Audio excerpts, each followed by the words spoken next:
How's it going, everyone? We are in my garage today working on a project for my 4Runner. What we are doing is actually replacing a section of the front bumper with a steel bumper, a low profile hidden winch bumper from C4 Fabrications, as you can see right here. And we also are going to be installing the high clearance wings that you attach to the steel low profile bumper. We also have Harbor Freight's Badlands Apex 12,000 pound winch that we'll be installing with all this. I opted to go, they don't actually offer a powder coating, but that's fine with me because we're going to be doing something a little bit different with the finish here. What I decided to go with, because I really like the bare metal look, but I feel like this is a little bit too bright for my vehicle. So what we're going to be doing actually is doing some cold bluing, like what you do with a rifle. So we're going to cold blue the steel, and then we're going to actually clear coat it because the chemical cold blue doesn't offer really much, if at all, rust protection, corrosion resistance. So we're going to clear coat it as well, and I think it will look pretty nice. First and foremost, we got to clean up all the surfaces. There is, minor, debris or surface rust that's on it, just because it's bare metal. So we're going to start with that, and what I'm going to be using for that actually, it's a sponge polishing disc. Seems to do a pretty good job taking off the rust without really marring up the finish or anything.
Okay, we're going to be using Birchwood Casey Super Blue. Basically, paint it on with like a sponge or something, and it does its thing, and then you let it sit roughly 30 seconds, and rinse it off and repeat as necessary. Use light circular motions with steel wool to even out the coating. I actually like to do it, what I found works well is doing that part while the Super Blue is actually still on the steel doing its thing. Now, a little bit goes a long way. Definitely pour out from the bottle into a separate container, because if you get reaction going on your sponge and then put that back in the bottle, and that's all that super glue in there is going to start reacting.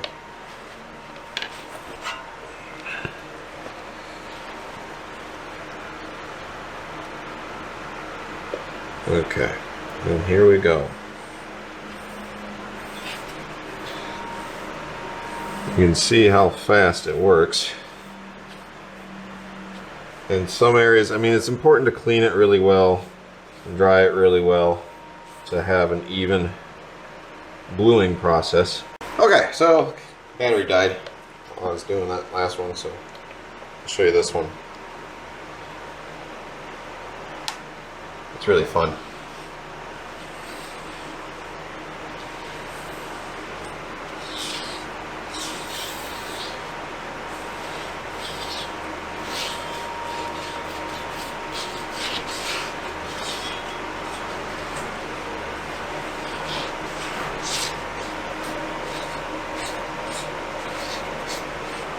I'm primarily going to focus on the parts that you can see, obviously. I'm going to clear coat everything for rust protection, but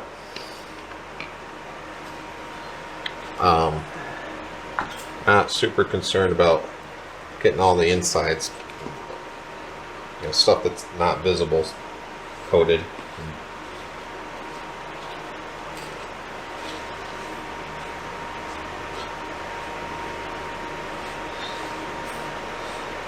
And you will want to do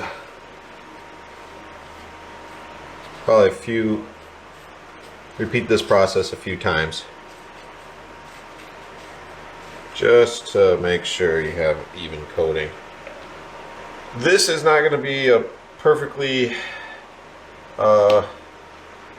uniform finish like you would with the powder coating or painting, or but it will be, I think, it will have character because you'll be able to see the, you know, like the characteristics of the steel better. It won't be hidden. The welds will be more visible.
Okay, we've got the high clearance editions super blued and evened out the coating or the coloring as much as possible on the parts that are visible.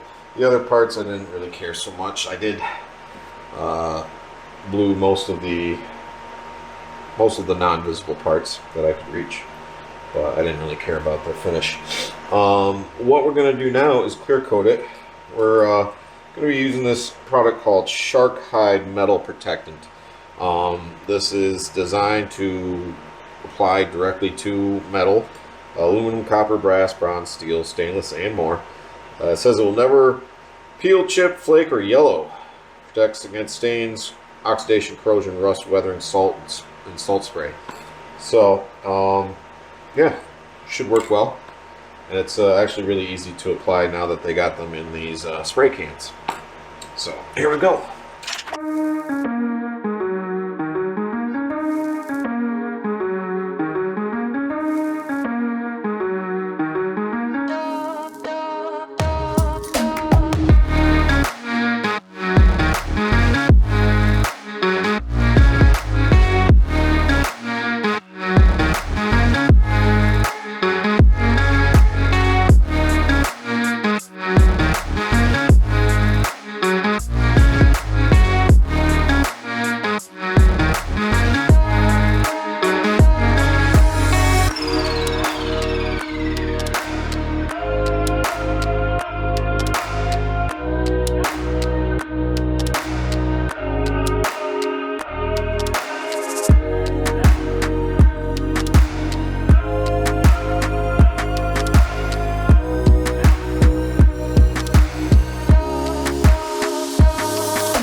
I'm doing some wiring. Just want to show the I'm swapping out just the button that comes with it. This is just a universal button for the LED bar. I picked this up off of Amazon just to fit with all the other buttons. There we go. In my vehicle, it will look nice and stock. But anyways, yeah, so we're getting some wiring done. Everything's coming along. Well, okay, well, this is the scary part. We actually cut the plastic bumper cover. Yeah, here goes it.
Alright, well, we're all set. I think it looks good.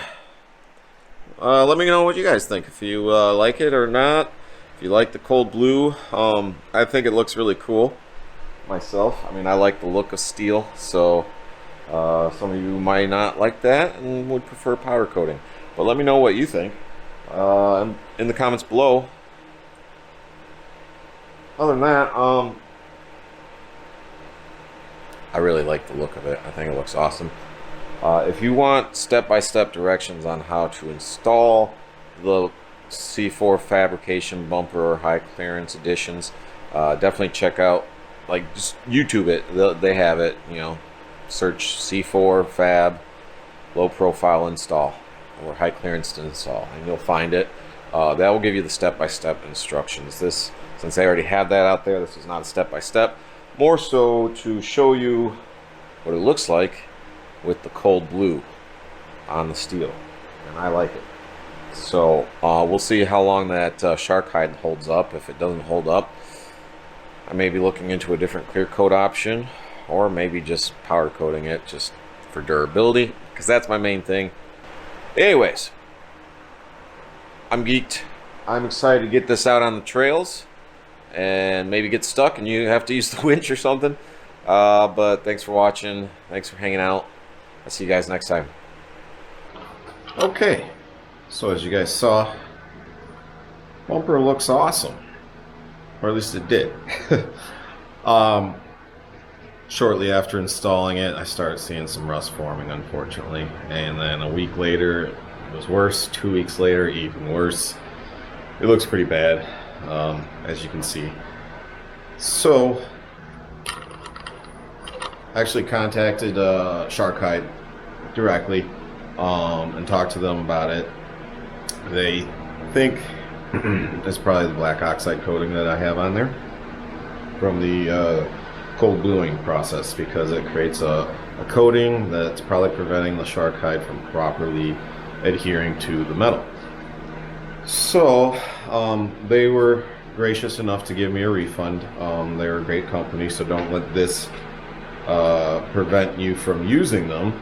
It just maybe don't use it for projects like this with Cold Blue. Other than that, so I'm gonna need to take the bumper off and strip it all down and recoat it. So you know, you guys let me know in the description or in the comments what you think I should do instead for a coating. I have a plan in mind, but I'm curious to see if anyone comes up with a better one. Other than that, I actually ordered a different light button for my bar. Murdoch. I ordered a different light bar button. This is from Air on Board, and they actually have, sorry, but light colors, like LED colors, when the button's illuminated, that match the stock colors. So that's sweet. So that's why I went ahead and got that, and it was reasonably priced too. So check them out. So I am going to be obviously redoing the bumper, so look out for bumper part 2 on YouTube. And you know, I will say what I am planning on doing is actually going to be I want to powder coat it, which means I need to build myself a powder coating oven to fit it. So that will be a project coming up here soon. Look out for that one too. But thanks for hanging out. I'll see you guys in the next one. Bye. Like and subscribe. Like and subscribe. Like and subscribe. Like and subscribe. Like and subscribe. I said like and subscribe. Al's an idiot. Like and subscribe. Like and subscribe. Like and subscribe. Oh, wait, nope, wasn't pointing at you. Like and subscribe. One more time. Like and subscribe. Nope, still didn't get it. Okay. Like and then subscribe.